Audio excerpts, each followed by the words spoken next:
এই যে পরবর্তী ভিডিও শুরু হয়ে গেল, দেখি পরবর্তী ভিডিও কত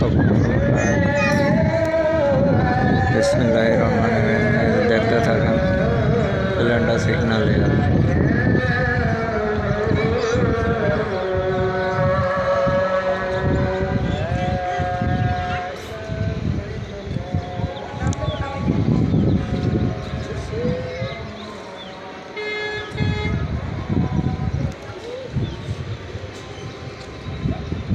ছাড়তেছে না।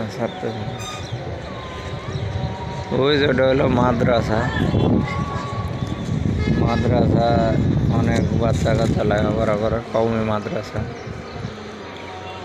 যাই হোক, সবাই ভালোই আছে। এই যে দেখেন, এটা এখনো সিগন্যাল পায় নাই।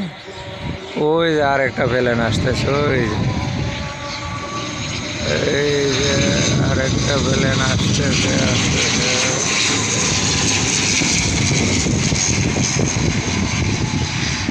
এইটা নামার পরে ওই আগের প্লেনটা সিগন্যাল পাইব। মানে আকাশে যে প্লেনগুলো এটারই সিগন্যাল আগে দেয়, কারণ এটা যদি সিগন্যাল লেট হয় তাহলে এই প্লেনটা আবার আপনি চতুর্দিকে 50 কিলো ঘুরে আবার লেন পাওয়ান লাগে। ওই যে আবার একটা হেলিকপ্টার টহল দিচ্ছে, ছোটো হেলিকপ্টার।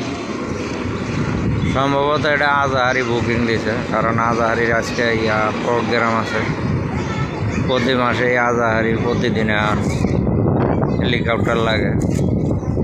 তো দেখেন, আল্লাহ যাদের সম্মান দেয়, সম্মানকেও ফিরে রাখতে।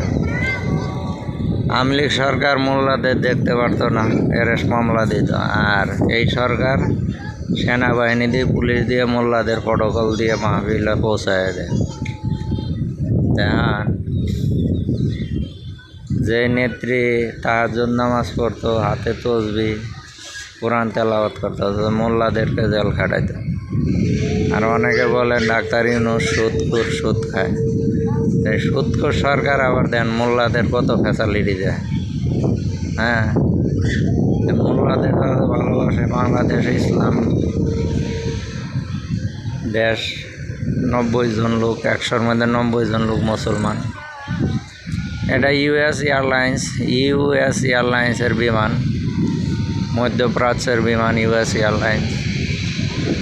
এই বিমানটা দীর্ঘ লং জার্নি করবো, যার জন্য এটা সিগন্যালটা দিতে দেরি হইল। হ্যাঁ, এয়ারপোর্ট এমন একটা জায়গা, 24 ঘন্টায় শত লোক, হাজার লোক যাচ্ছে, হাজার লোক আসতেছে।